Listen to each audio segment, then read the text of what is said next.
للہ رب العالمین والصلاة والسلام علی رسولہ الکریم اما بعد فاعوذ باللہ من الشیطان الرجیم بسم اللہ الرحمن الرحیم وعن حبیب ابن مسلمة الفہری قال شهدت النبي صلى الله عليه وسلم نفل الربع في البداءة والثلث في الرجعة رواہ ابو داود صدق اللہ و صدق رسولہ الکریم۔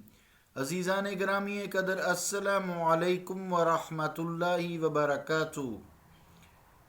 حدیث پاک کا ترجمہ یوں ہے، روایت حضرت حبیب ابن مسلمہ فہری سے، فرماتے ہیں کہ میں نبی کریم صلی اللہ علیہ وسلم کی خدمت میں حاضر ہوا تو ابتدا میں حضور نے چہارم نفل دیا اور لوٹنے پر تہائی۔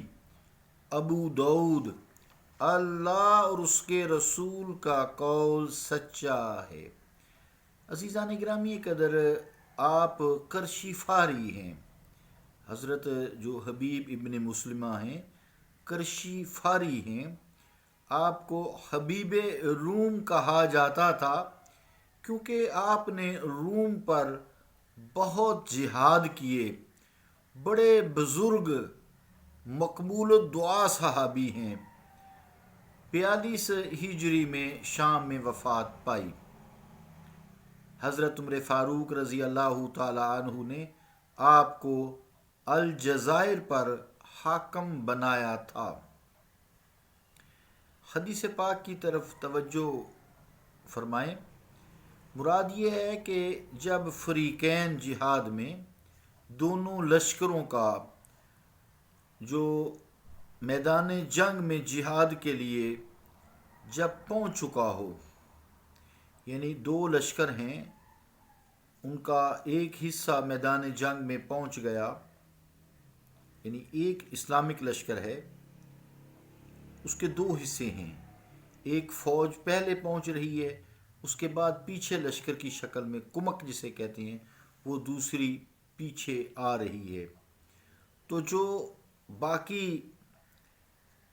پہلے آ رہا ہے، یعنی جو پہلے پہنچ گیا ہے، اسے بدا کہتے ہیں، ابتدائی۔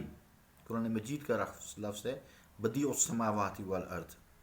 تو اسے چونکہ اس نے آغاز کیا ہے، پھر جب لشکر جہاد سے واپس لوٹ جائیں تو انہیں رجوع کہتے ہیں۔ ایک تو اس کا یہ معنی ہو گیا، ایک تو یہ معنی ہو گیا کہ کچھ جو فوج ہے وہ پہلے پہنچتی اور دوسری بعد میں پہنچتی، اس کے پیچھے پیچھے آ رہی ہے، کمک جسے کہتے ہیں۔ ایک یہ کہ سارے کا سارا لشکر ابتدائی پہلے میدان جنگ میں پہنچ گیا، پیچھے کی بھی امید ہے، اور پھر وہ واپس جنگ جیت کر جہاد میں فتح حاصل کر کے واپس لوٹ جائے تو اسے کہتے ہیں رجوع، یعنی مڑنا، واپس آنا، مڑنا۔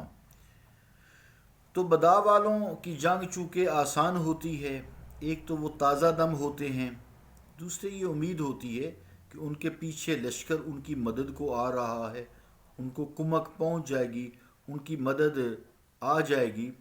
مگر جو رجعت والے ہیں، رجوع والے ہیں، بعد میں آنے والے ہیں، ان کا جہاد بہت مشکل ہوتا ہے کہ انہیں مدد ملنے کی امید نہیں ہوتی۔ دوسرے میدان جنگ کی بھٹی گرم ہوتی ہے کہ لشکر جو آنا تھا وہ تو آ چکا ہے، اب ساری کی ساری فوج میدان جنگ میں جھونک دی گئی ہے۔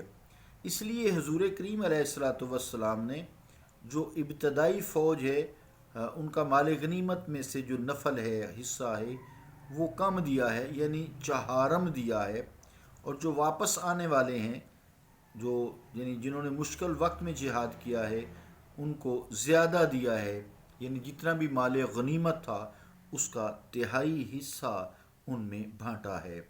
امام وقت کو بھی اختیار ہوتا ہے کہ وہ کسی مجاہد کو اس کی بہادری کے لیے اعزاز کارنامے پر انعام و اکرام دے سکتا ہے۔ حضور کریم علیہ الصلوۃ والسلام نے ہر ایک پہ ہی اپنی رحمت نچھاور کی ہے، وما ارسلناک الا رحمت للعالمین، اور نہیں بھیجا آپ کو مگر سارے جہانوں کے لیے رحمت بنا کر۔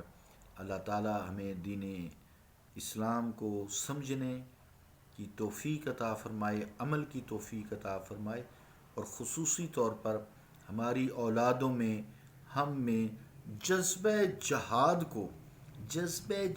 کو موجزن کر دے، کہ ہر وقت انسان ذہنی طور پر، مالی طور پر، جسمانی طور پر تیار رہے کہ جب کبھی ایسا وقت آ گیا کہ اللہ کی توحید کو سر بلند کرنے کے لیے، اللہ تعالیٰ کی الوہیت کو بلند کرنے کے لیے، اللہ تعالیٰ کے نام کے لیے فی سبیل اللہ کی راہ میں اگر مجھے کفار سے جو مشرک ہیں لڑنا پڑا تو میں لڑوں گا۔ اس کا بڑا اجر ہے عزیزان گرامی قدر۔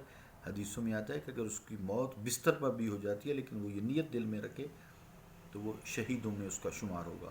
صلی اللہ تعالی علی رسول خیر خلقہ محمد وعلی آلہ و اصحابہ اجمعین برحمتک یا ارحم الراحمین۔